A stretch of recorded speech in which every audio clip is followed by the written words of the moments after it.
there, folks. Welcome back to the Shootaround. We got a big show for you guys today. We talk about North Koreans watching porn in Russia. We talk about some advancements in the world of augmented reality. It is still a basketball show, don't worry. We do talk about some hoops today, but we do got a big show for you. Before we get to all that, I kind of wanted to give you a little bit of a primer, give you a little bit of a something up top, just to kind of get your head on straight before you jump into today's program. I just wanted to talk about some stuff. You know, we're about, have you seen this? You heard about this? We're about 3 weeks into the NBA season, and there's some stuff that I'm kind of like waiting to see happen. There's some stuff that I'm like, if it doesn't happen this NBA season, I'm going to be a little bit frustrated because it's been so long since we've seen some of this stuff, right? So I'm a shot caller at the end of the day. I'm Babe Ruth, standing at home plate, pointing straight out to center field. Here's some stuff that I want to see. You know what the biggest thing is? I should probably save this for last, but the biggest thing that I want to see this year, because we're just overdue, is a shattered backboard. When was the last time? Because, like, yeah, sure, there's been a player here and there who has, like, dunked so hard and just, like, hung on the rim, and they, like, tweaked the stanchion a little bit, and they had to, like, bring out a crew, or, like, they'll,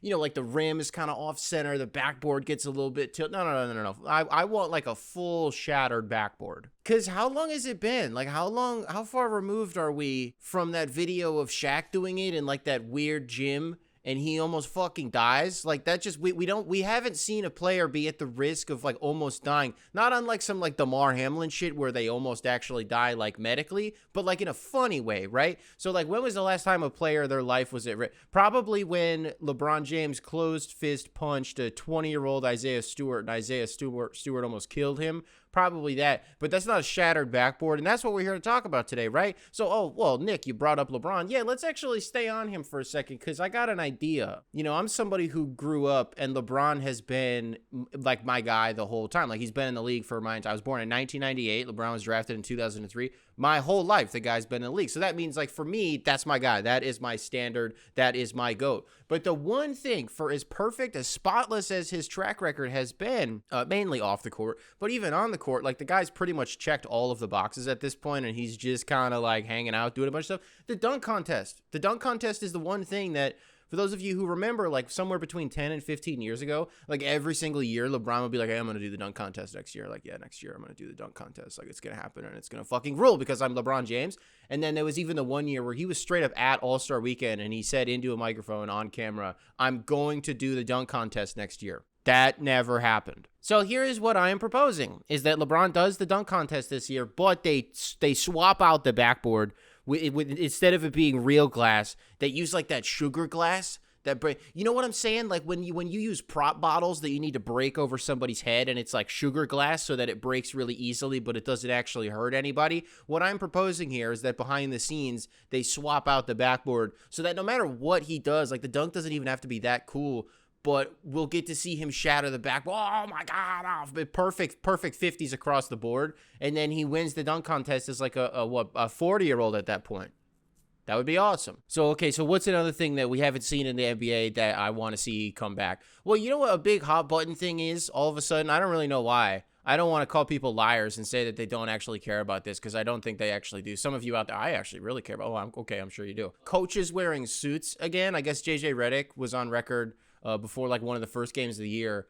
Mike Breen was like, hey, JJ Redick, bang! Have you thought about putting suits back on? Bang! And JJ was like, yeah, I just couldn't get assistant coaches on board with it. And so it's like, okay, whatever. I think if we're going to do, like, suits and shit like that, I'd like to see a coach wearing, like, a Stetson, like a really cool, like, cowboy hat. Like, maybe Rick Carlisle, there it is, in Dallas, puts on a Stetson. Or Greg Popovich, rest up, King. Hopefully he's okay and actually gets to come back to the sideline. Whatever's going on with him. He's got a health scare going on. Greg Popovich rocking a Stetson. He could also pull off, like, a fedora, maybe a flat cap. I think, you know what? I'm saying this out loud, and it's coming to me in real time.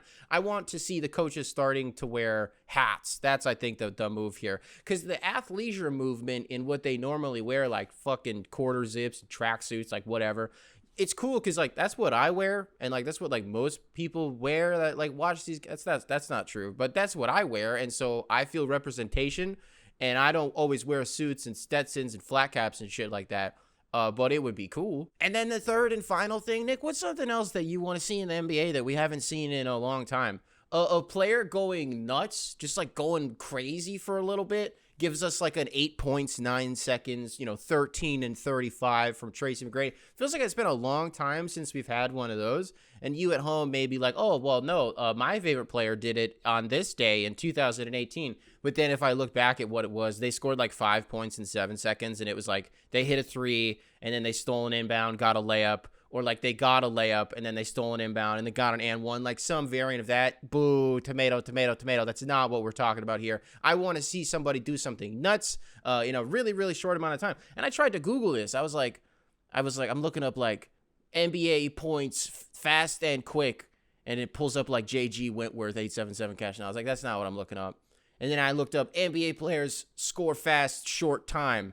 I didn't get anything for that either. It was like Noah Lyles shit and people getting mad at him. Score fast, quick time, I think is NBA quick time, I think is what I just had a hard time drumming up any information on this. But that is certainly something that I would like to see as a player just going nuts. But without further ado, ladies and gentlemen, let's get to the shoot-around. No, they're dead as fuck. Toast. Jacob, I have a question for you. Yes. How do you feel about Christian Braun? Because there's a specific reason I'm asking, and it's you're probably guessing things in your head right now, but you're probably not going to guess the reason I'm asking. But I'm just so curious. If I had to guess, I'd say it's either I've been kind of a hater, B, I've said Julian Strother is better, and then also like C, like I said, like as good as he can be at the other stuff, the 3-point shooting's a problem. I don't know if you've held on to any of that. So right now he's shooting very good percentage-wise from three. I do think it is important to bear in mind the difference between shooting well on super wide open threes where the defense doesn't respect you at all versus being like a legit shooter. And I still think we're quite far from seeing that from Christian Braun, but at least he's displayed at a level of like, look, you can't just give me this. And that's important. And then on top of that, like the attacking off of closeouts, he's one of the best in the league at that right now. Like, I don't even think it's close. Great backdoor cut guy. Like he's doing everything right. And as long as he keeps hitting those threes and proving that he can hit them, he's a great shoe-in for the shooting guard position going forward. See, if I had opened up insert name of sportsbook here, and it said odds Jacob mentions Christian Braun's 3-point volume and the fact that he's not attempting very many. If the odds would have said plus 15,000, I would have bet every single dollar to my name. Here's the thing, that's Jacob mentioning his 3-point volume because I just know is, you though? so well, and I agree. Yeah, that's just a point that I make every time when it comes to a guy who like it's a debate whether or not he can shoot. I'm like, there's kind of tiers to your development as a shooter where you go from defense doesn't respect you at all to like, all right, I'll stick around. And then it's like, okay, can you hit like a 3 with the defender actually there? Can you take high volume? Could you hit a movement 3 potentially? Like that's when you're getting into like, okay, we're going from this guy is no longer a non-floor spacer to like actually a plus one. I don't know if he's ever going to get to being like a true plus spacer, but I think he's gotten to a point where he's probably not a negative one, and that is big. I do think the problem is their 3-point volume. They kind of need somebody else out there at least who is that high volume. Yeah, I can hit a movement 3. Yeah, I can hit a 3 with a defender near me. And on that front, like it's a little bit like he's great, but is he exactly who you want there? Maybe not. This is what I think is a really interesting case because I talked about it a lot last year where there's this thing that a lot of teams have to navigate. It's not necessarily something the Nuggets themselves specifically have to navigate because obviously Jokic can space the floor, but there's the discussion of how do you generate meaningful amounts of spacing when you have a center on the floor that doesn't shoot and you also have like a power forward who doesn't shoot. And the Nuggets are really interesting because they have the center who can shoot. They have the 4 who doesn't shoot, but Aaron Gordon makes up for it with physicality. And then now Christian Braun, it's like, well, he can kind of shoot, but the volume's low, but he does have the physicality and like the willingness to drive off the catch, initiate contact, do those midair adjustments and midair acrobatics to try and finish. So I think it's interesting watching that development because they're kind of in a unique case compared to what a lot of teams find themselves in, where it's like you have the center who doesn't shoot and the power forward who doesn't shoot. They have the center who can shoot. Jokic is having like a career year from three right now. Yeah. It always felt like he could shoot threes a little bit more than he always has, but like he's fucking lighting it up to a degree that like it's not going to maintain, but like it seems like it's a point of emphasis for him to increase that 3-point volume. I've seen a bunch of people making memes of like the fuck it, I'll do it myself. Like if no one else can shoot, I'll do it. But like the Christian Braun and Aaron Gordon thing, the fact that Jokic typically doesn't want to be a high volume 3-point shooter, like I do think there is a lot of merit and like this guy's 3-point spacing issue isn't as bad because he attacks closeouts so well. But I also think you do need to have enough players on the floor who are legitimate 3-point shooters. You can't just have 5 dudes who attack closeouts well. Then we're just like pure 80s, 90s, early 2000s. Right. That's college basketball. Swinging around the perimeter constantly just for a drive into traffic. Yeah, everyone's in a zone. Yeah. But it's a positive development. There's not a lot positive to look at with Denver thus far. So good on Christian Braun. He looks very good. And with that, folks, welcome to today's episode of the Shootaround. There are 4 of us hosting today's program. I am the best baseball player that Rudy knows, Nick, a.k.a. Motown Noah, joined by AlexHoops, joined by Jacob, a.k.a. Rusty Buckets, and producer extraordinaire Rudy St. Clair. Rudy St. Clair, what do we have on the docket for today? Today's docket is just a little bit of whatever we feel like just to start, but then once the ball kind of spins out on that a little bit, we're going to get into a rookie report and then a sophomore report that is much lighter because you may be surprised to know that Victor Wembanyadda this season is not the second-year player who has taken the biggest leap, dare I say. You know, he's definitely not. Maybe I should bury the lead and save that for the end, but stick around to the end of the podcast to learn more about that. Do we want to talk about our favorite teams, or do we want to talk about a particular story to top off this? I don't have shit to say about the Bulls, so Yeah, tell us a story, Rudy. I want to hear a story. Oh, okay. Okay. So once upon a time, just the segment, just the story. Oh, okay. I mean, I figured Embiid's probably at the top of the news. There has been a little bit of a development since Jacob uploaded his video on it a couple days ago, where Embiid was suspended for 3 games for shoving a reporter in the locker room, although it was originally reported as a punch, but that was just made up by the media, TM. And, yeah. The media making a story up, you got to be Josh. It would never. Clutching my pearls. I think the thing that's gotten my attention the most from that is 2 things, both in the form of tweets. One was basically saying Jared McCann's the only guy in there who has footage of the actual incident. He just was doing a TikTok and, doesn't know what was going on in the background. Wait. That's funny. like, that's true?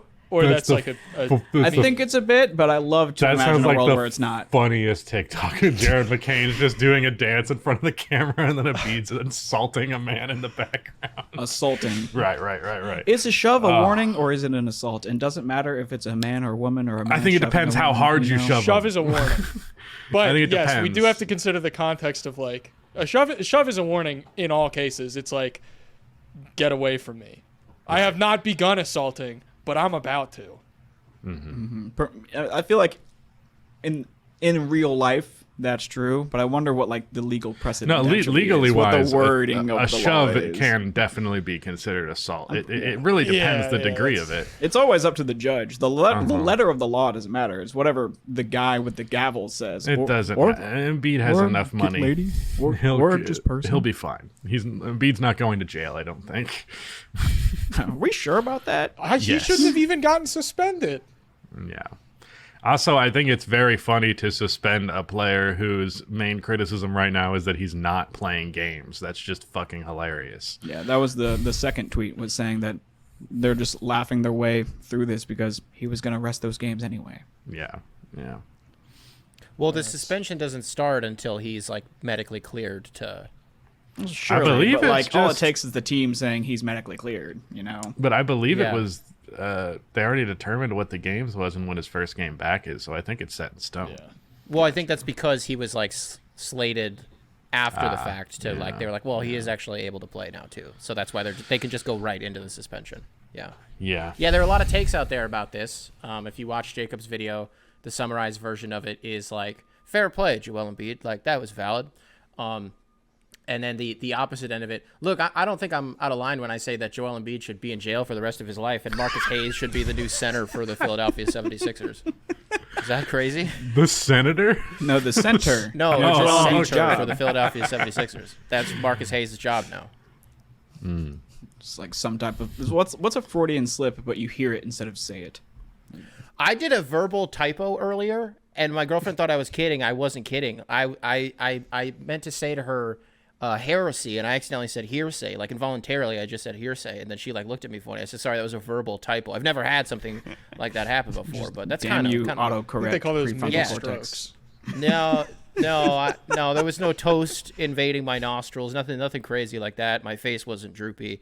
I just had to Rudy's point, my Neuralink in my brain that I got installed, the autocorrect function is still a little fucky. We're still tweaking the settings on that, but yeah. Fucking Elon. I'm not getting that until it's optical. Just put a smart computer in my eyeball to solve all my problems, and I'm in. But you gotta open up my skull to do it? No thanks. Well, then just get the damn AR goggles. I mean, you can't buy them yet, but the ones that Meta has and the ones that like Snapchat is making, they're cool as hell. They're in their infancy, but they're really cool, and they're not invasive to your brain. I'm gonna hit y'all with some real nostalgia, unless y'all are just not built like me. But Google Glass. Yeah. I mean, I remember it. I'm not That nostalgic lasted all about around it. 5 minutes. Yeah. I'm not like, ooh, the good old days of Google Glass. Just everyone was like, okay, this sucks, but I could see it being good, and then that was it. I think we keep trying to invent a new version of what the phone is supposed to be. I just think the phone is the right interface for people, and that's what we're used to. Well, AR is definitely like the future of big tech. And like Google Glass was just, the technology just was not there yet. And so when you see companies like Meta dumping millions of dollars into it, I think it's a good thing, because you're going to be able to do some really, really cool shit with it. And that's what Meta has. They're doing the right thing with it, where it's the same thing with the Snapchat goggles, where like, sure, you can make jokes about how stupid they look and that they look like Minions goggles and shit like that.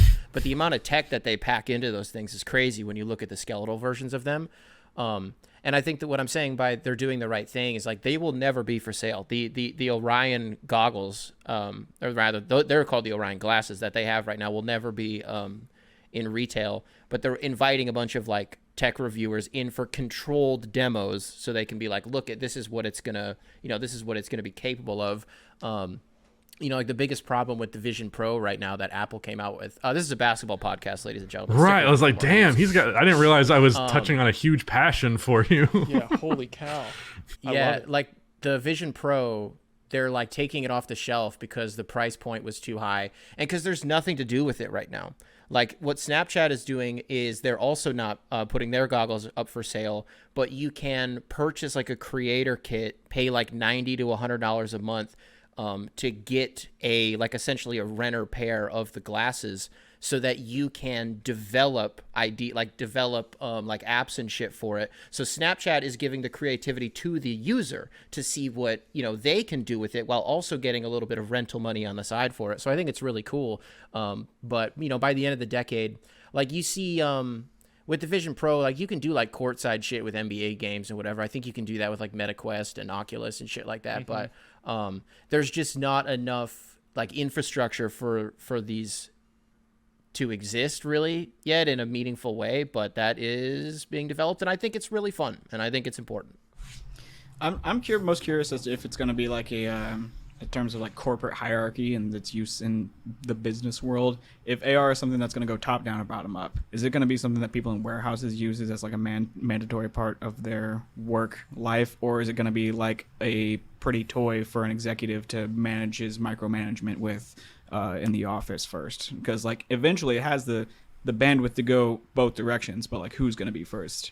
Yeah, probably the higher ups. I can't wait until I'm just like an old ass fucking boomer, like old Gen Z, who like I'm like I still use my iPhone, and they're like, get out of here, grandpa.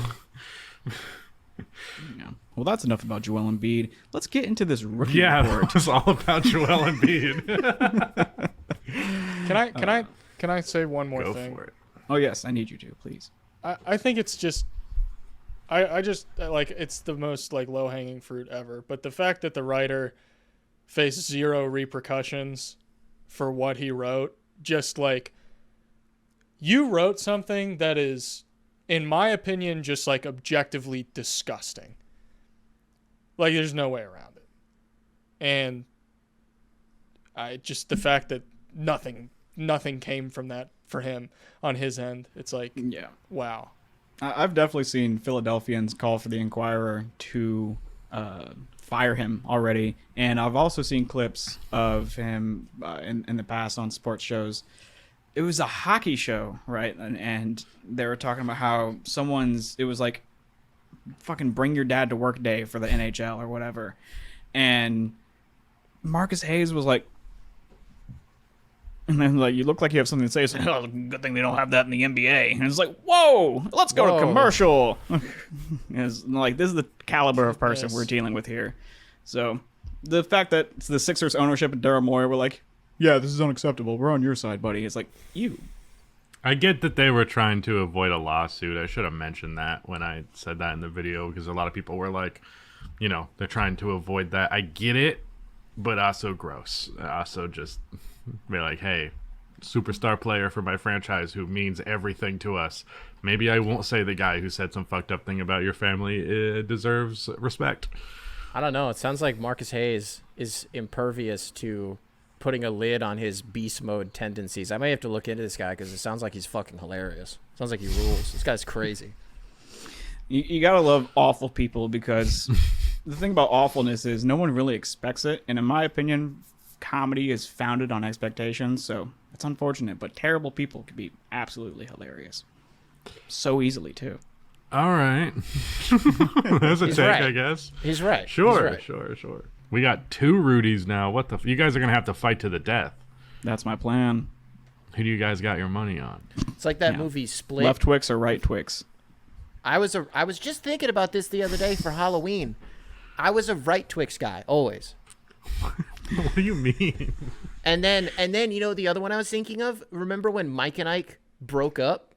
And so you could either get Mike's or you could get Ike's. I grew into Mike and Ike. So when they had done that, I got into them once they had already gotten back together. But if I had to pick in retrospect, I would have done Mike.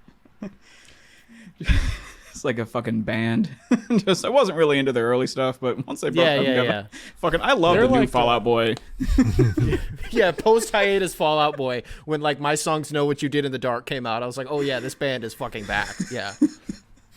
All right, so hope y'all enjoy my Google Slides default theme rookie report. This one is for what week are we in the season now? 3. About 3. It's very early, but going into the year, people are saying this is a remarkably unremarkable rookie class. And sure enough, up until probably 6 games into the season, no rookie averaged double-figure points per game. But now we have a whopping 2. The current points per game leader among rookies is Zach Edey at 11.1 points per game. Parentheses, he had a 25-point explosion, so it's kind of a little bit of an outlier scenario, but whatever. He was the number 9th pick of the draft and is doing it in under 20 minutes. I'm pretty good. I thought I was going to get away with it. Nope. And is playing under 20 minutes a game, 64.5 true shooting percentage. And then I got the next 4 guys on screen for us. But first, guys, Zach Edey, best rookie in the NBA right now, right? For sure. No doubt. The bar is in hell. This is just a depressingly bad draft class from what I can see. I know I'm like the resident like Ryan Dunn guy lately. Mm-hmm. But unironically, where would he rank just in terms of impacting like winning? I feel like he's probably he's got, even though the stats like 6.7 points per game. Who cares? It's like, he's playing really good defense. I think the only reason that we're even having this conversation about him, though, is because the draft class is as bad as it is. Because typically the dude who's just like a rookie who's contributing pretty well to a contender is like, yeah, that's nice. that might get you an all-rookie team. But are we seriously talking about the 28th pick in the draft who's a 3-and-D player for Rookie of the Year? I guess we are. Right. And it's like it's the Paolo J-Dub thing where it's a lot easier to like look better when you're in a winning infrastructure. And it's like Paolo he didn't have any spacing around him. He was the lead scoring option. He had to do a lot of stuff by himself. J-Dub is on this Thunder team that looks really, really good, and they've got good spacing, et cetera, et cetera. It's like, yeah, those players are going to benefit from being on a better team. It's like, yeah, it's way easier to look good when your team is good. It's harder to look good when your team sucks. Not necessarily saying that, there's a lot of rookies that suck. Is that true all the time, though? Like, I feel like sometimes, maybe not in the case for rookies so much, but it's been NBA players in general, sometimes your team being bad can make you look better. I think it depends on the type of player entirely. Yeah, for sure. Because, like, if you're Ryan Dunn, being on the Wizards would suck.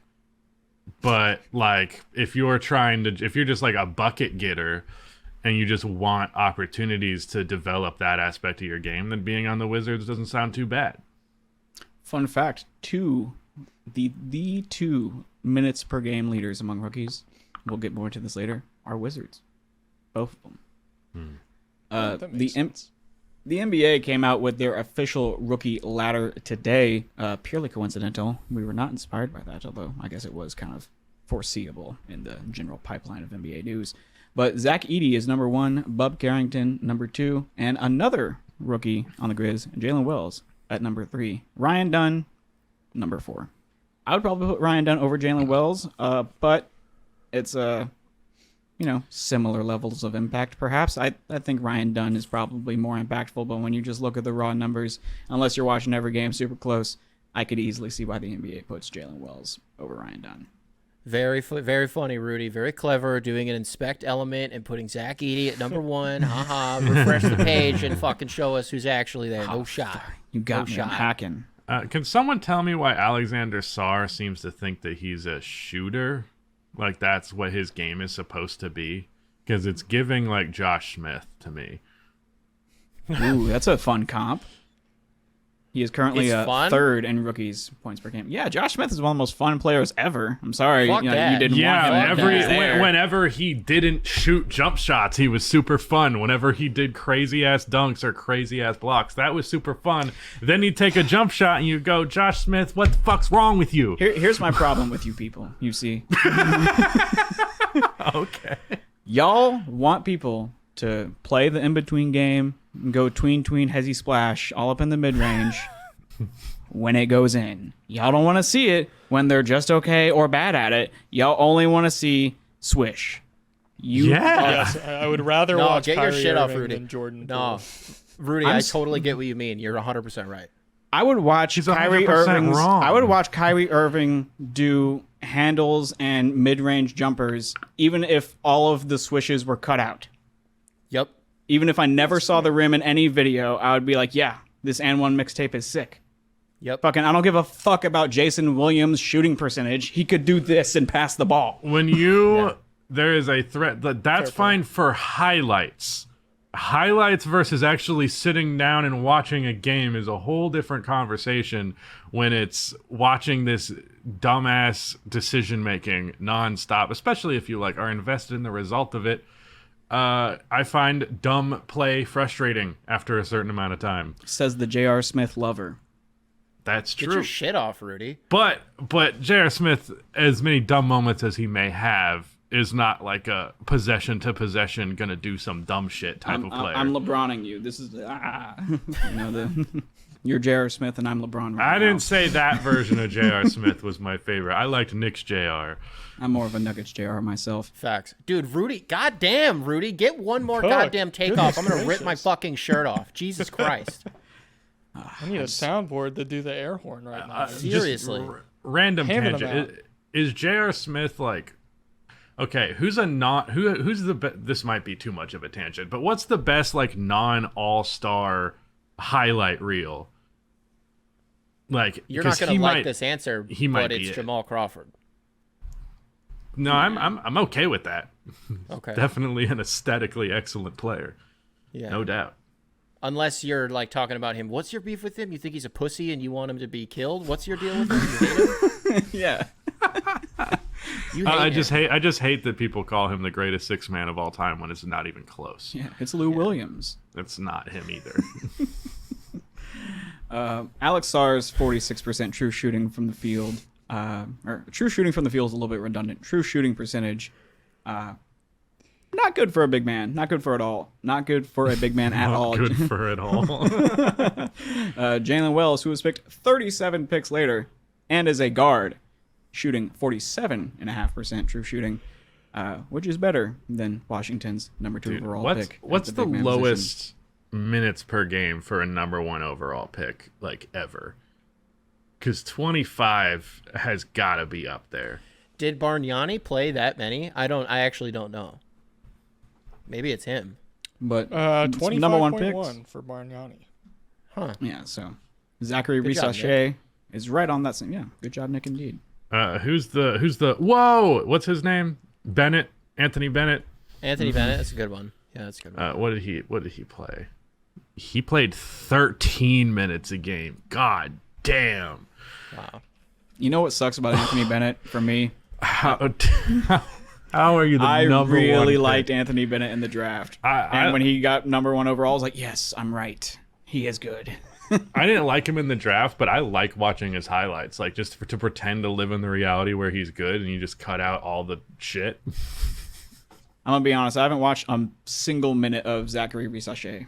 I've seen a little bit. He's easy to miss. He's definitely Yeah. one of those players who like doesn't really. If you're not watching him, you will probably forget he's there until he misses a shot. Yeah, I've Well, mostly he's liked what made I a saw few. from him on defense, but Well- the 40% true shooting percentage is indicative of his struggles on offense. Alex, let me help you out here. Let me give you a lob to get Hawks fans off your ass. Say something nice about the guy. So I'm in the camp of like I think he's going to be completely fine. I think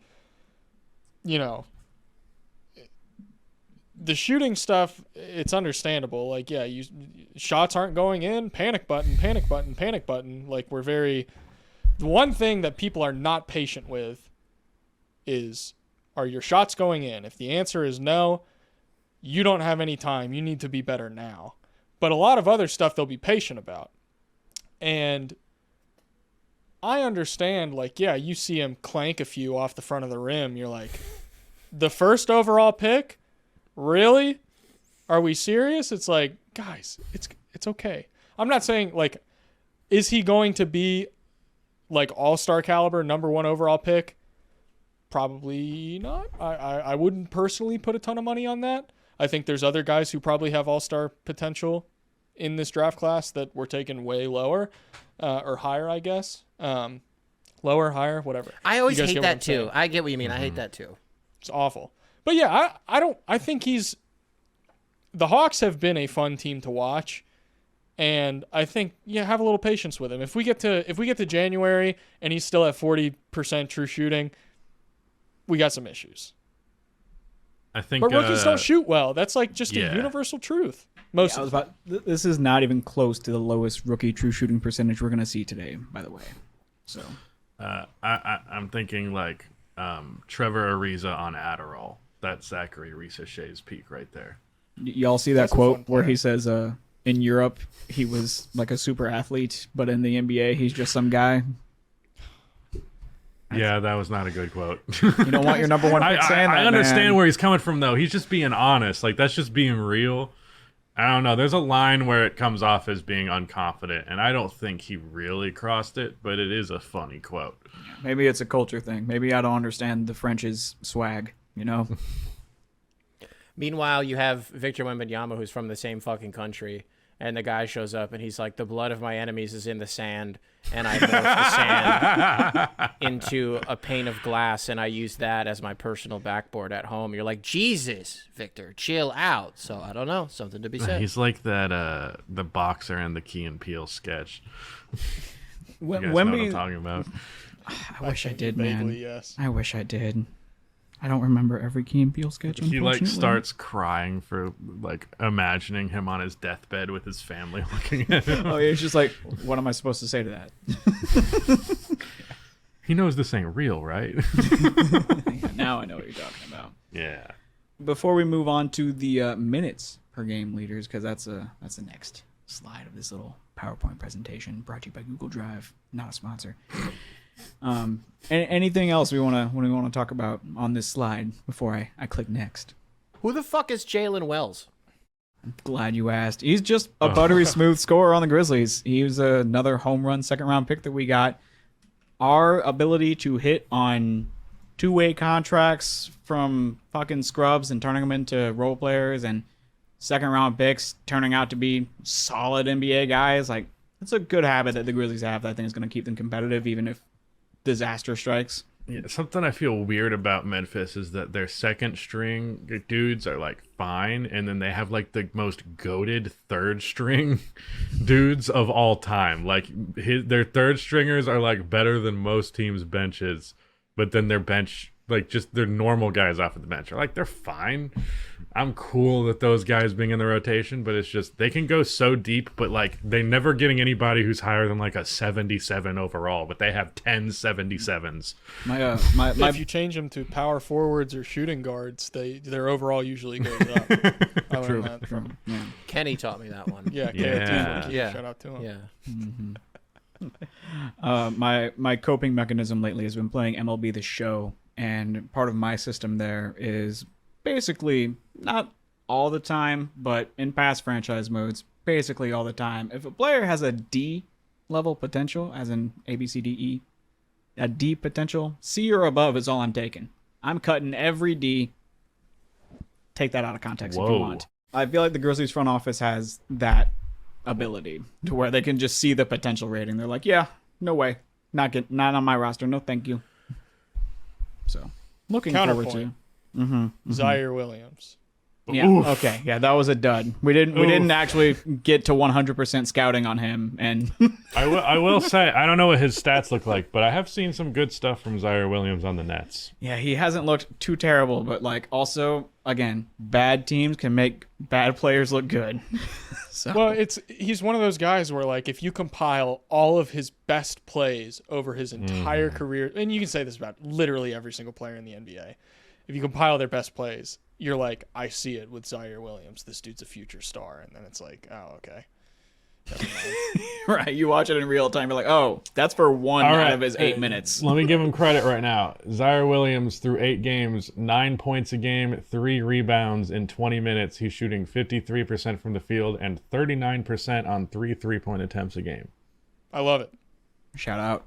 I'm rooting for him. Yeah. Yeah, love any He was a guy I was high on. So let's look at this minutes per game leaderboard. Your top 5 are Bub Carrington, Kaishan George, both on the Wizards, and then Jalen Wells again, Zachary Richache again, and Alex Sarr again. And on this slide, I give you a little bit more insight into their box score averages. You got your points, rebounds, and assist on screen. Bub Carrington, who the fuck is this guy? Straight up. I'm like, is he Can I very get some good? bars off? By all means, Alex. ISO. Wizards, sneaky fun team to watch. Not like I'm not gonna watch a whole game, but I'm watching Timberwolves Nuggets. It's halftime. Wizards are playing the Lakers on like a Tuesday night on League Pass. I'll flip over, and chances are I'm gonna see at least one play where I'm like, it's not all hopeless. Like there's something. There might be a light at the end of the tunnel. And Jordan it's just Poole? like Bub Carrington getting a steal and then getting like a transition dunk or something like that. And it's like, Yeah, okay, I this think is there's what probably you have to hang on to. There's a little bit more depth to them where there's like other dudes besides we're like, oh my God, can't wait to tune into the Jordan Poole, Kyle Kuzma show.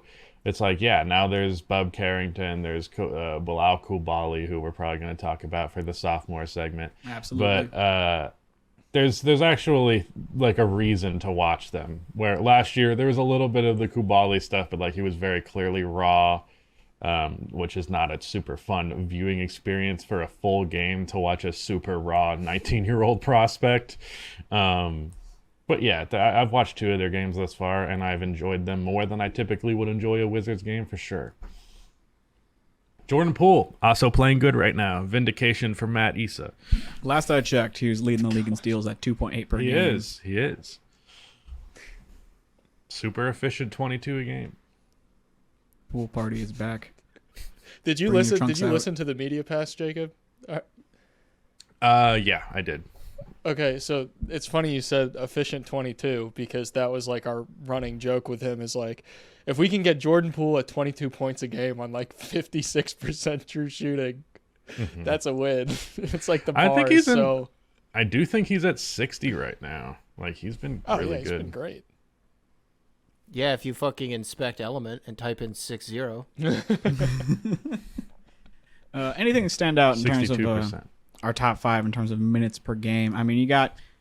I definitely accidentally wrote Alex Sarr number 24 instead of number 2, so let me correct that live and on the fly right now.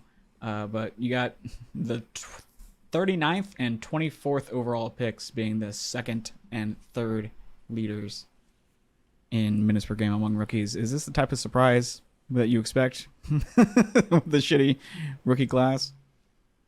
No, it was pretty much as expected. There's no right answer. I gave you a contradiction, but Yeah, that actually is true. I realized it as I responded. I know this is the leaders in minutes per game. I think it would be interesting if we looked at the rookies that are playing less than 10 minutes a game, because I just looked something up out of curiosity. Reed Shepherd, a guy a lot of people were talking about throughout Summer League, you know what? definitely Yeah, a victim of being on a good team. I like the Rockets. I think they're really fun this year. The West is just brutal. Reed Shepherd's only playing 9 minutes a game. Reed Shepherd's only playing 9 minutes a game. there he is. Doing so on pretty decent efficiency. I have him on our other rookies card, along with Stefan Castle, Ron Holland, Buzelis, and De Silva. There's Reed that Shepherd? piece of shit, Modest Buzelis. He fucking stinks. He's never going to be good. He's never been good. And it's the only player in the league that I'm like, I know for a fact you're not going to be good. I don't like him. I won't say I hate him. I don't hate him. But he's not fucking good. And he sucks, and I hate him. There was a caveat on one side where it's like, I want to do like minimum 48 minutes per played. You know, like, give me one full NBA basketball game. Buzelis does not cross that threshold, I don't think, unless the Bulls have played a fuck ton more games than I expect, because he is only playing 5.3 minutes per game. He's only got in for spot minutes. But in that time, he's putting up triple zeros. You heard about a triple single. What about a triple goose egg? He's putting up 0.8 points on 19.4 true shooting percentage. I mean, I just can't. 19.4 true Right. shooting. He's 0.7 rebounds and 0.5 assists. He's also a rookie on the Bulls playing 4 minutes out of nowhere, and that's his entire run time. So it's not exactly so the which best is it? environment. So which is it? That bad teams can make you look good, or he fucking stinks? Which one is it? You know, We just agreed that it depends on the type of player you are. Buzelis is not the type of player who benefits from a shit team, for sure. Because he's the bad type of player. Because he's the best. Right. Thank you, Rudy. If you want to Let be me just say this. I'm super coming black in a and little white bit about it, Yeah, I'm coming in a little bit hot here, so let me dial it back. I just think he's terrible. I'm worried about his offense. take your foot off the He's gas going a to be a bit. great defender. I think his defense is great and going to continue to be great. So that's positive, but I don't know. He's going to the G. It's probably for the best. Him He's and going Braun. back to the G, right? Yeah. And then he's Right. going to the damn Right. Y. But at least it's not the shit storm of what the fuck is that team Ignite. At least it's not the Ignite. Well, that's the to me, like, if you're gonna bet against him for any reason, it's the fact that he came from the G League Ignite, because Yep. like someone posted it the other day, like the hit rate on the guys that come It's from awful. Ignite is awful. Right. And there's another interesting phenomenon, not to get too off of the rails here. There's another interesting phenomenon that's happening with OTE. And I've seen a lot of draft guys talking about it. Dude, every guy, it's not a ton of guys, but if we get down the road a little bit further, more guys come from OTE that get drafted. Dude, none of them can shoot. It's Yeah. like a big problem. And it's like there's probably something developmentally happening behind the scenes as to why these guys don't have shots or even any semblance of a shot. Like, these guys are having to build their jumpers from the ground up when they get to the NBA. You know, like the trope, it's probably been referenced in 2 or 3 sitcoms all of you have watched, where it's like someone is waiting to receive instructions on how to lift something, and then they're given the worst set of instructions possible. You know, they're given the instructions on how not to lift something. That's probably what they're doing with shooting. They're like, all right, you want to dip it for as long as possible, square up, make your hips just like wherever the fuck you want to do, and point your feet any way that feels right. It doesn't have to be the same. Right.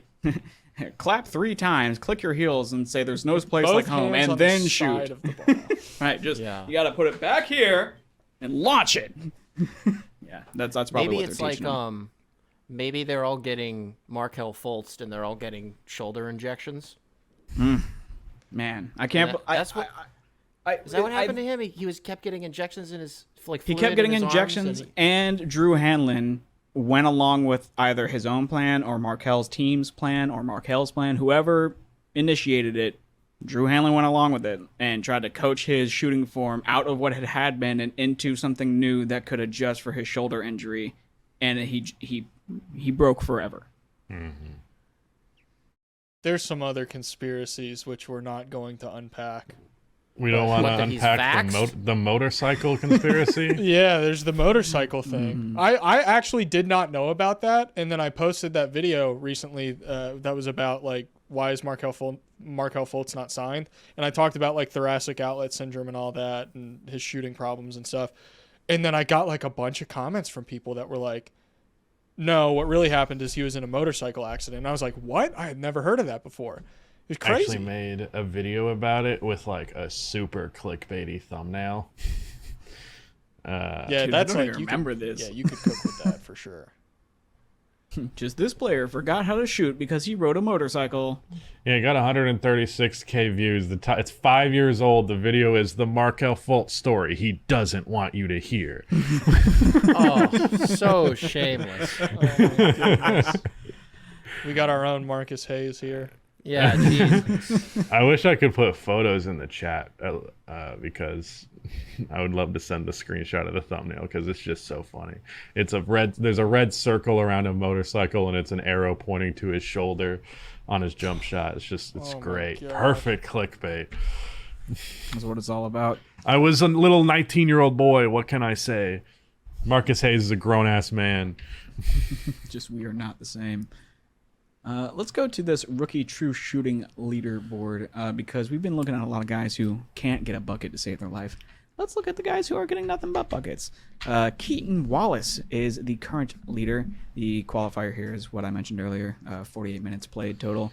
And he's shooting 67.3 true shooting, undrafted in 15 minutes a game. Getting 6 I'm points. sorry, is this 1, 2, 3, 4, 5 players who are shooting above league average true shooting?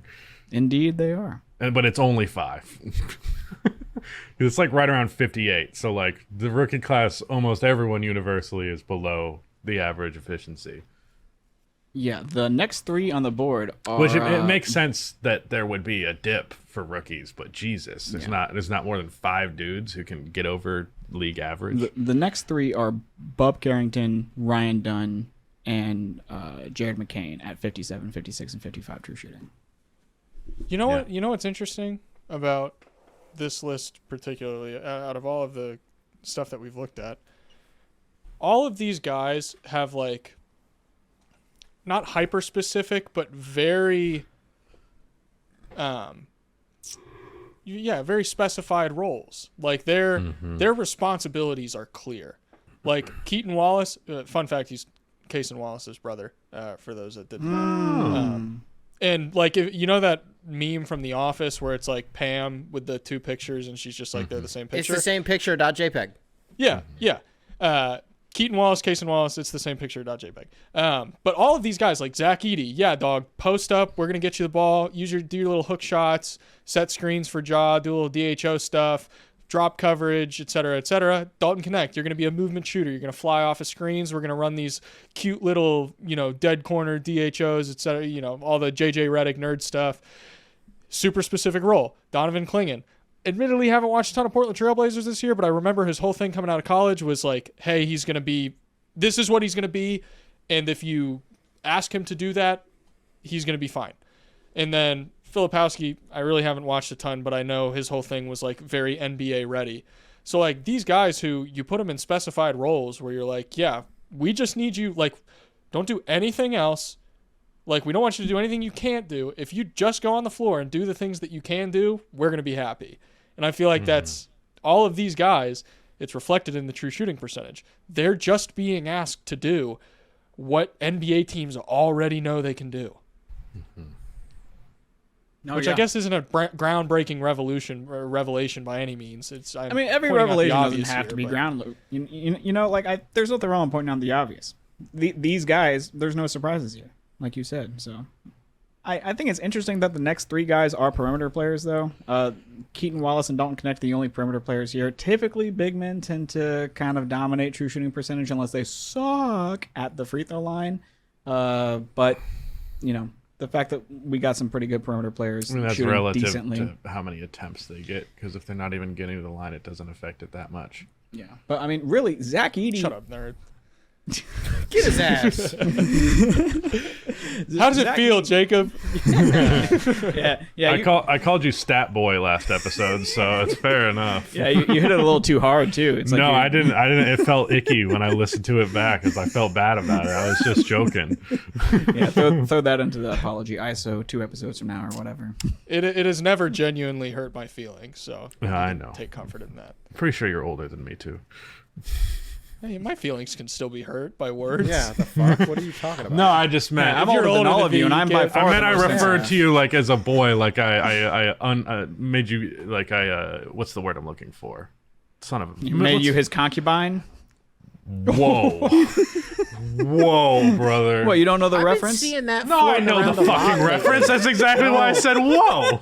Well, I've been seeing that floating around a lot, and motherfuckers being like, "Oh, you must not know what that means." I don't. What does it mean?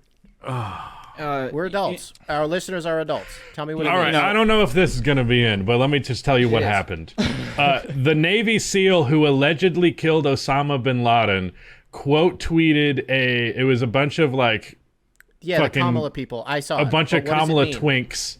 It means does it that mean, he's though? like you are my spoils of war. Like I'm fucking you. Like you are like, hey, I really want to sexually assault all these little twinks who voted for Kamala Harris. Is essentially what he was saying. Goodness. That Yeah. guy, beast mode. Put him on the list with Marcus Hayes. Guys that I want to run into and pick their brain a little bit. That's crazy.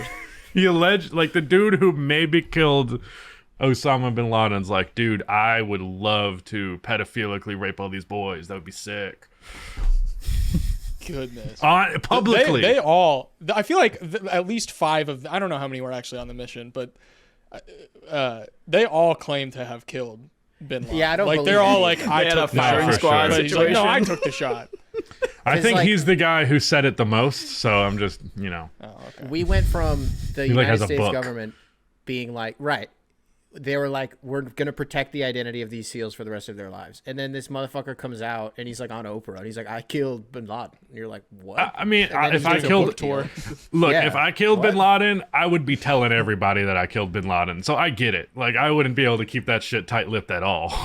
The one conspiracy that and this is staying in the show, but the one conspiracy that I just really I hate that I believe it, but I just can't get it out of my head because of the shit that we're talking about right now is that they did not kill his ass and it was actually just a ploy for like the Dems to be like, hell yeah, but he's actually just being used as like a CIA asset because they were like, oh yeah, we buried him at sea so that way his grave could never be desecrated and people would, they on some real Genghis Khan shit, like nobody knows where exactly his grave is because it's in the ocean.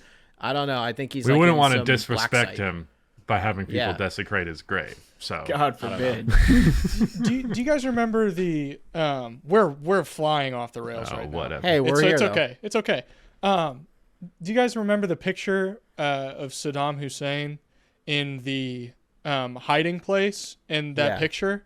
So have you guys seen the memes lately where people are seeing Yeah, it's like the new Lost. like a crack in it's like, is this lost? But it's just like a crack in the wall and it looks like Saddam Hussein in the hidey hole.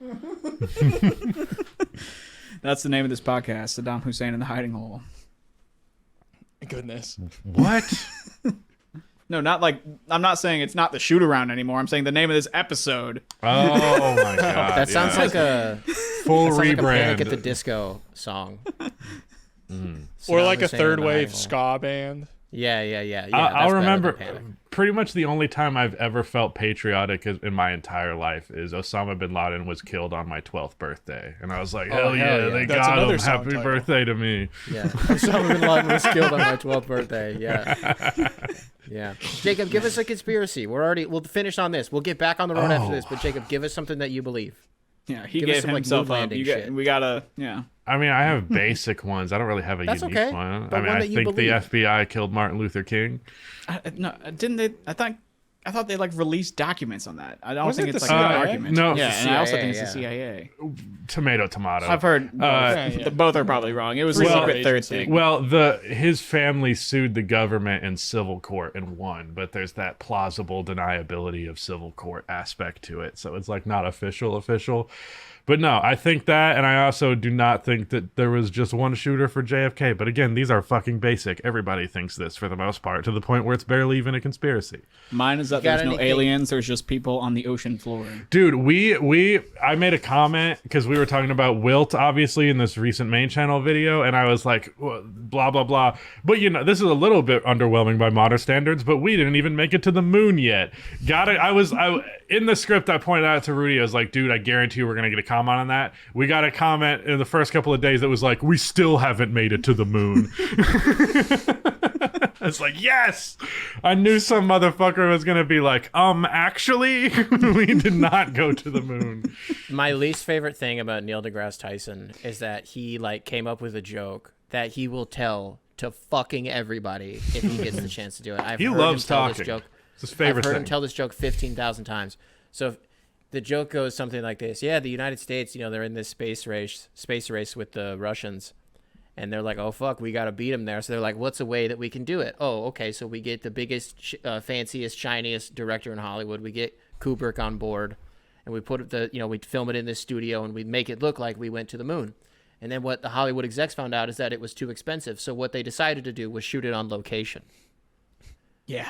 And then he says that, and he just backs off and waits for the host to get it, and it's like, oh, ha ha ha, Neil deGrasse Tyson, he's a good guy. I'm not That's gonna like say. that's a great campfire joke, Yeah, that yeah, that yeah. works in some audiences on a stage, but if you're just getting a bunch of fucking Cub Scouts around, you're like, all right, I got a good one for you guys. So, ha ha ha, they'll remember that forever, and they'll think the moon landing's real. To me, the Cool, thing yeah. that encapsulates the energy of Neil deGrasse Tyson, he was talking about tuning into a football game, and Oh he my was God, I hate this one. I he was hate this one. He was like, this guy was kicking a field goal, and it bumped into the goal and bounced in. And he was like, if the curvature of the Earth was on the y-axis and the whatever the fuck, then that field goal doesn't go in.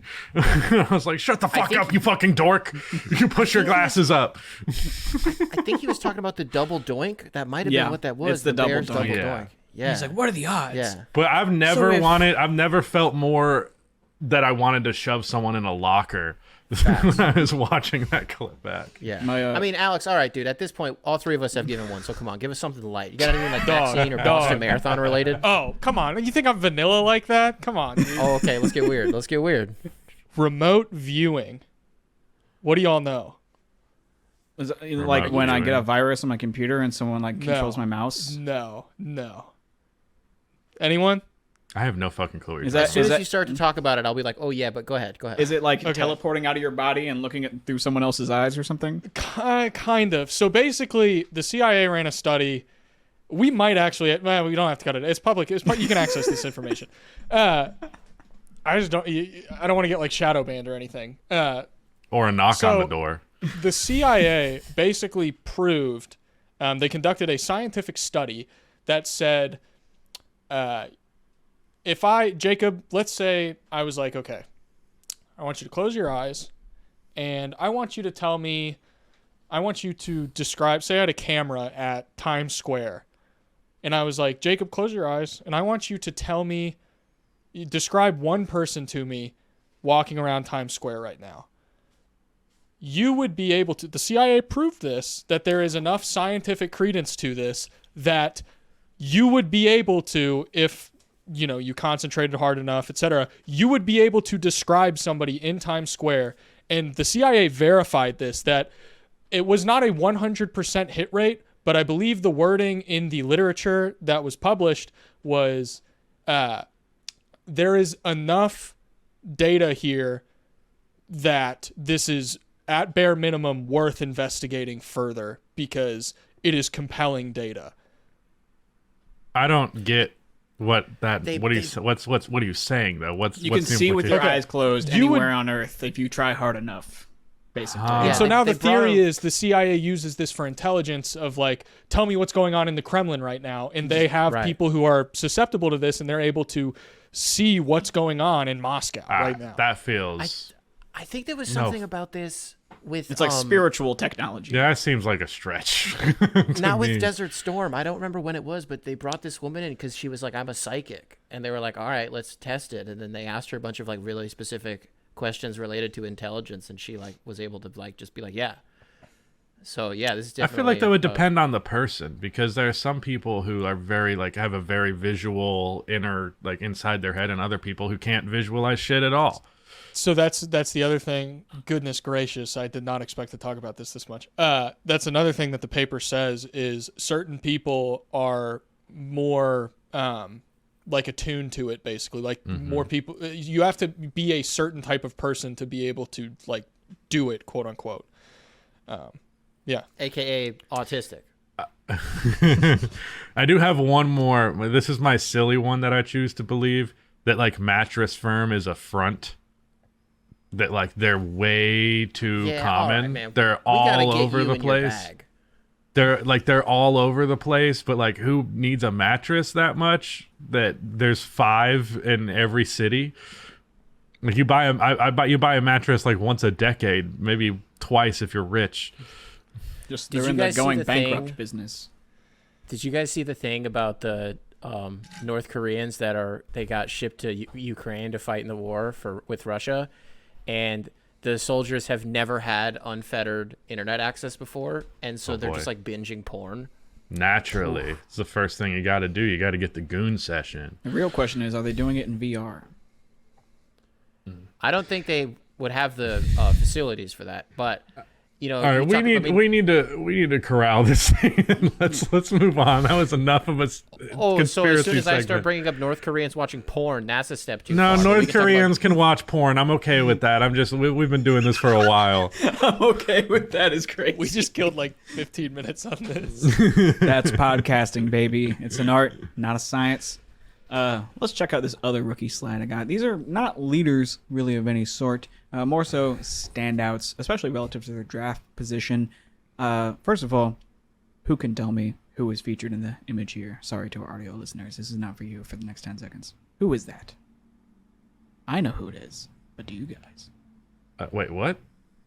Who's Does he the play for the player? Nets? No. Who's this I'll player that give I'm you a looking hint. at right He's now? one of these guys. Oh, that's Oh, Castle. is that Stephon Castle? Yeah, it's Stephon Castle. Yeah, I couldn't tell if you. Well, were asking. since you already had him listed to the right, I was like, I guess that's not him.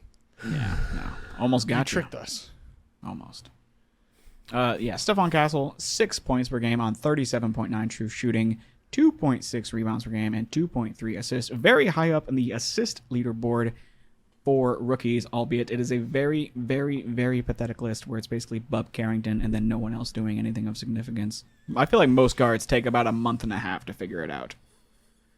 At You never know what least. it's literally the bare minimum. We don't know until December if a guard is actually going to adjust to the NBA or not. So I don't want to read too much into this. This is really more just for funsies, similar to the Buzelis thing. While he may be a 0-0 right now, I don't think it's actually the end of the world. Like, who fucking knows? Like you said, he's just getting spot minutes and garbage time. Tristan Da Silva, though, as far as I understand, was a surprise pick at number 18 overall. However, he is one of the best rookies in this class. 8 points a game, 54.6 true shooting, 3.3 boards, and 1.5 assists in 22.5 minutes.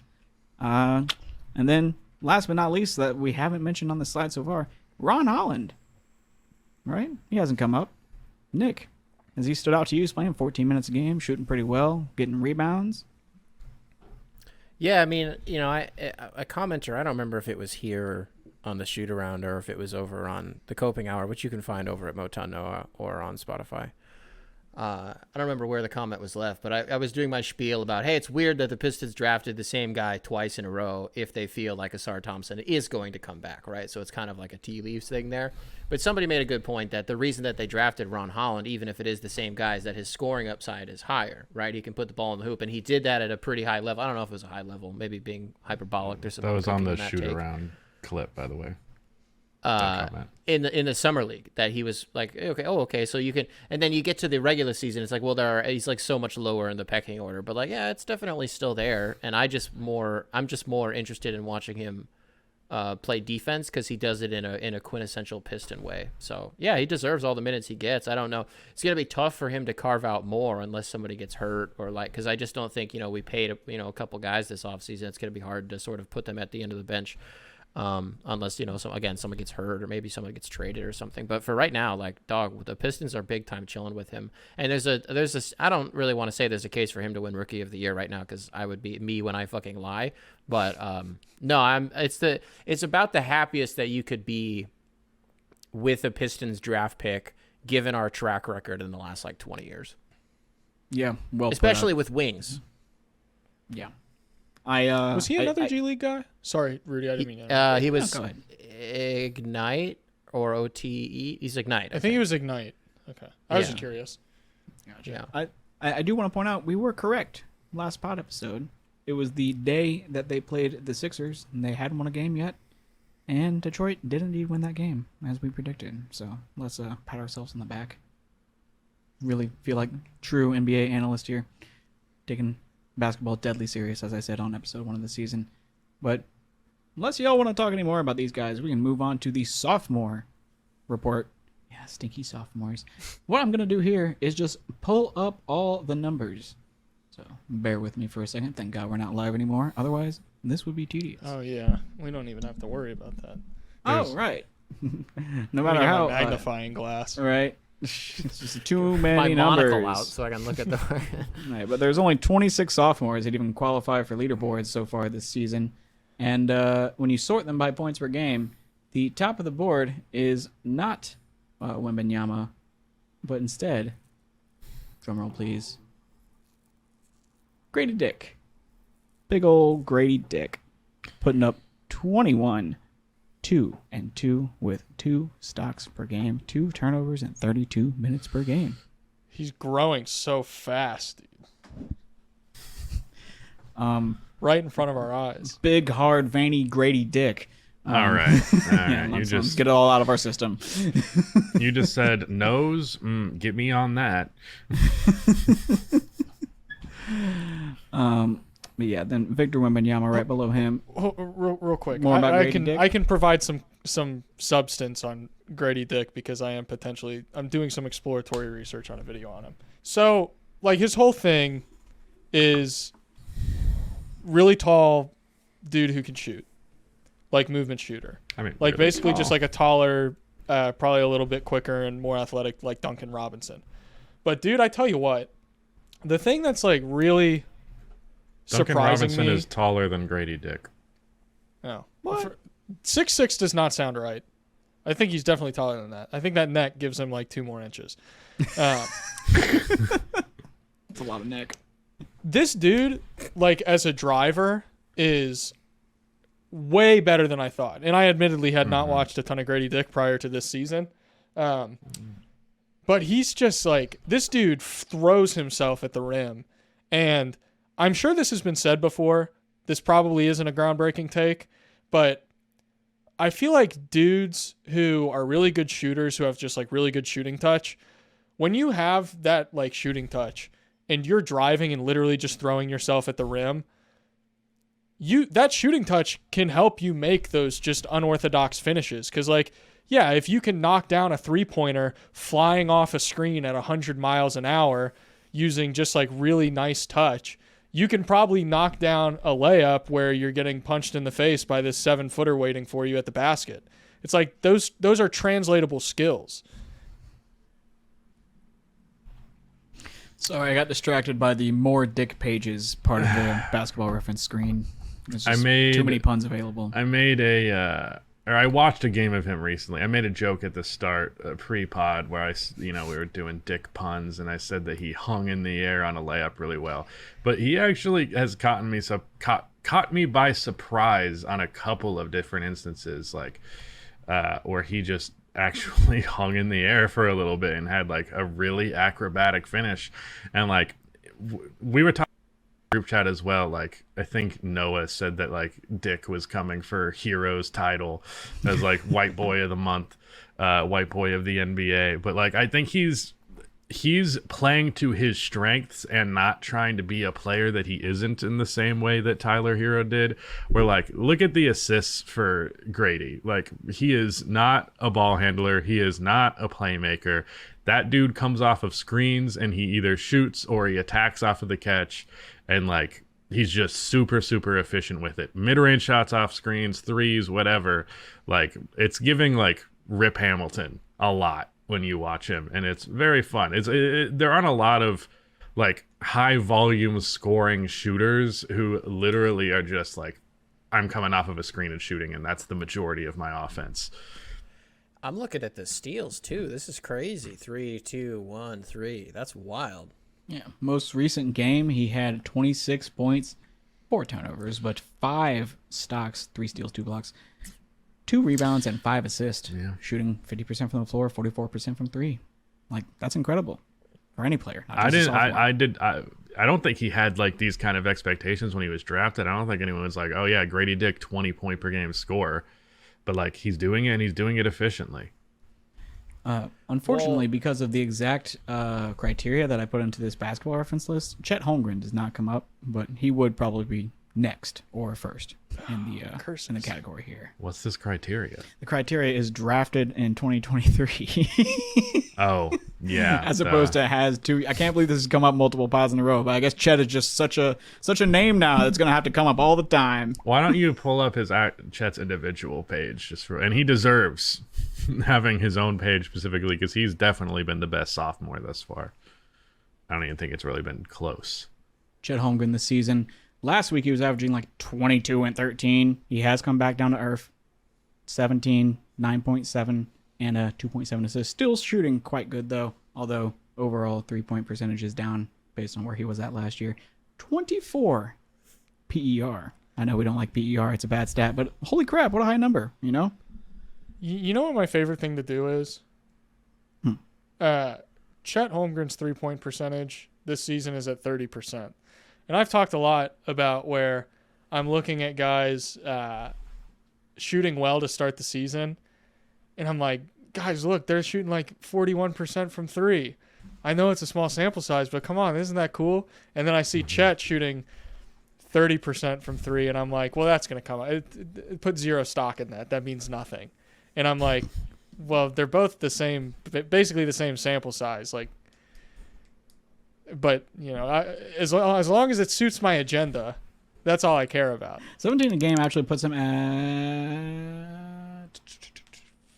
fifth. Sorry, I can't count. 5th in sophomore points per game.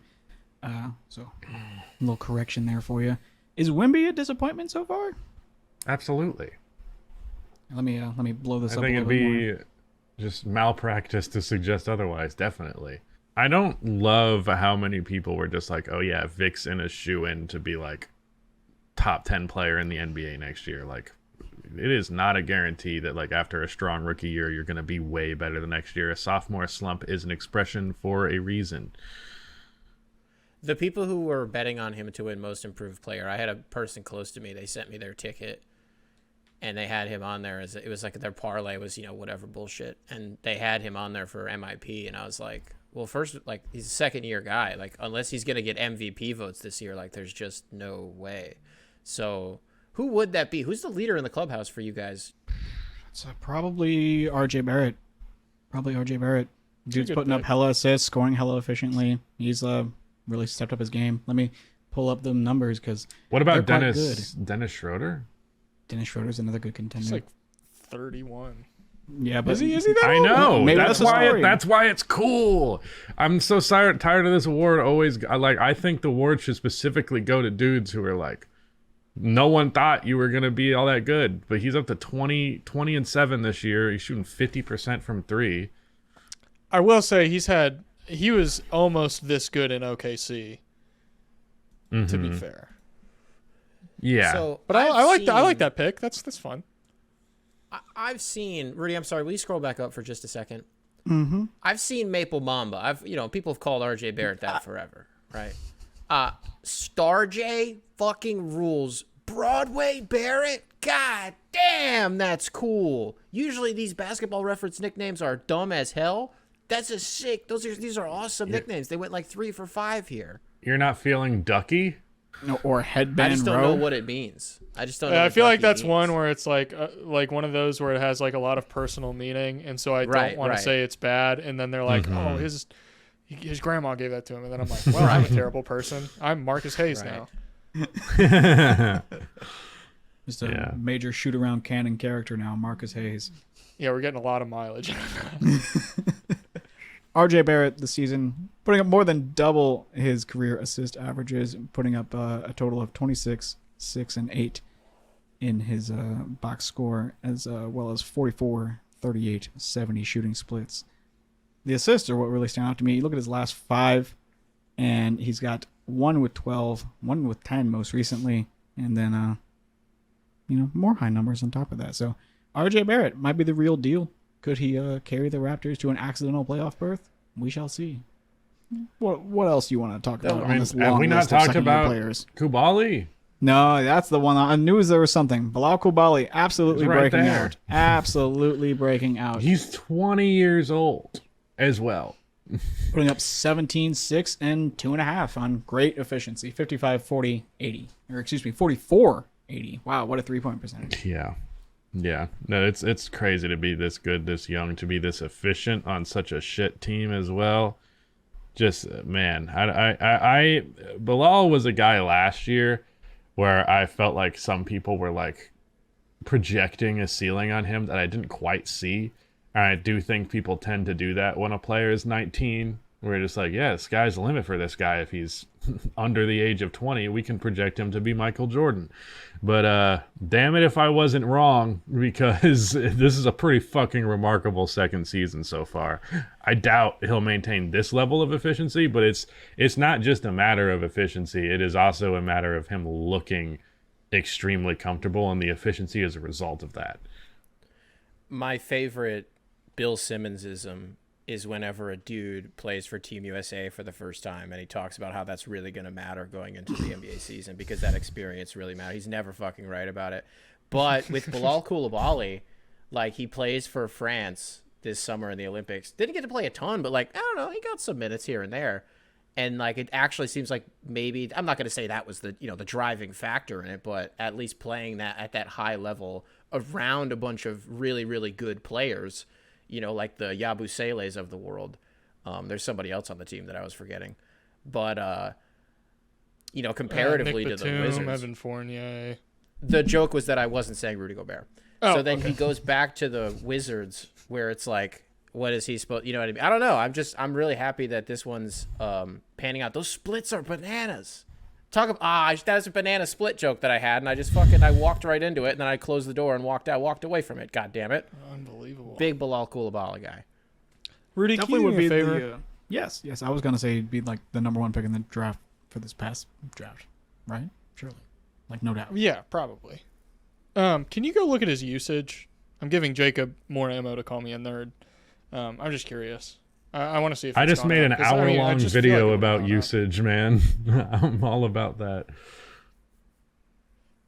Okay, I think 3. That's 18? actually That's the fact nothing. that the fact that he's putting up those numbers on that low usage is like, whoa, pretty cool. That is like anything below 20 for 18 points a game is pretty nuts. Rudy's like our in-show artificial intelligence helper. Hey, Rudy. Treating you like your Siri. Hey, Rudy. Can you show me Bilal Coulibaly's assist-to-turnover ratio? Hey Google, show me this guy's balls, please. They have There's no way you haven't heard that one, Nick. From Alex. What the fuck? That's think it's one an of Eric Alex's Andre go-to lines. Never heard that. I wish I didn't know that was a recurring thing, and that was just sort of off the top. Oh, sorry. Rob, I you have wish an experience. I was that funny. It just felt very out of character. I was like, whoa, Alex really getting comfortable with the nuances of the show, but I guess still funny. Still funny.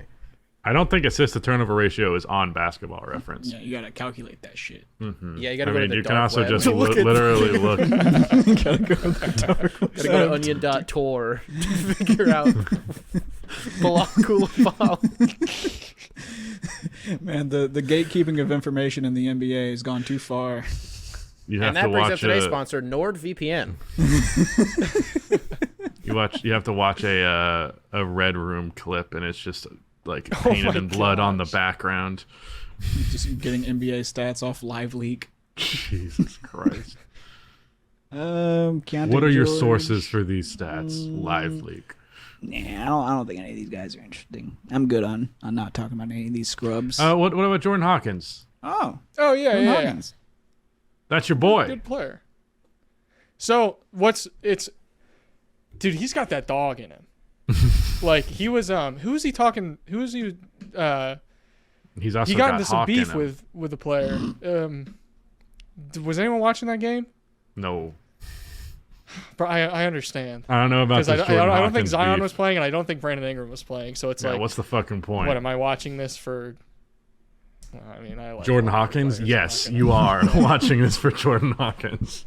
But he was like John with somebody, and it was fun. And then he proceeded to shoot like 0 of 5 from the field after the little altercation happened, which I was like, oh man, come on, this would have been a cool like little clip. But oh well. Hey, he's been good, and they're definitely telling him, like they were telling him last year, go out there and do your thing. But I feel like this year Willie Green's just like, green light, dude, shoot it. Like, I don't care. Just go It is crazy. funny We to need me. something. Something needs to stick. So hopefully it's Jordan Hawkins. This is funny to me. He's taking exactly the same amount of twos as he is threes. It's very satisfying. Let's also touch on Keontae George and Scoot, and then I Only think with we his can. consent. I think we. All right. I think we can leave it at just those two. But Keontae, that's another one to do. That was your boy. Lot of hope of like what it reminded me of is Jordan Poole in his rookie year, where it's like, man, this dude can get his shot off. Too bad it never fucking goes in. Like this, he takes a shot like he is a superstar player, and it looks like he is, and then unfortunately the ball just keeps going and it misses. But like if you pause the clip right before the shot's about to go in, you're like, holy shit, Keontae George. But unfortunately, it's still not going in right now. I was about to say, it doesn't look like much has changed. No. The point output is nice, 16 a game, but it's on 32.7% from the floor. He's taking 15 shots and making 5. Like, wow. Like, I don't want to be like, I could do that, but like, that's me in an open gym sometimes, Like, come on. Let me say this. There's going to come a time where Keontae George is going to have like a 2-week span where he averages like 25 and 10. And I tell you, I'm going to take the wildest victory laps ever for those 2 weeks. And then after that 2 weeks is up, he's just going to go right back to shooting 39% from the field. And I know it's going to happen. But for that 2 weeks, I tell you what, I'm going to soak it all in. Future March Merchant. I feel like there's a classification for the type of player he is and Jordan Poole. It's kind of an old man basketball expression, but like the $1 million move 10-cent finish, bro, is just a nonstop repeat of that ism. Nick didn't seem to like that one. That's some shit my dad used to say all the time. And it wasn't a $1 million move. I've never pulled off a $1 million move, but he would still say that shit. What do you guys think about Scoot Henderson? He's better this year. I've right? only watched one Blazers game because obviously 12 points a game, 40% from the field, 26% from 3, rounding up. He'll get there. I hope he gets there. As far as I understand, he has like generational athleticism, and frankly, the fact that he wears the goggles. I don't know if he still wears the goggles because I haven't seen him, but if he's still I wearing think the that's an goggles, I'm off and still on behind thing. him. I don't think that's like a. You're saying like his character Sometimes setting he in wears 2K has contacts. sometimes on? Yeah. Just sometimes, yeah. Absolutely. What is? Can we? One last thing I just want to look at. What is Julian Strother's 3-point percentage? Julian Strother. He's ranked ninth. in the He's 40s, ranked right? ninth. I think it was 47. Yep, 47.6% this season. Wow. Nuggets I bench didn't is realize he was stepping up. That's minutes per game. I was about to say I didn't realize he was under 20, but that was his minutes per game. Yeah, dude, that is excellent. That he's supposed to shoot. He's shooting. It's going in. Last year, he kind of had that same thing where it's like, man, you look like you can shoot, but you're also only hitting 30% of your threes. But yeah, he might be the shooter that Denver desperately needs. Nick. Hey, can I Rudy, go ahead, ask what you're gonna ask.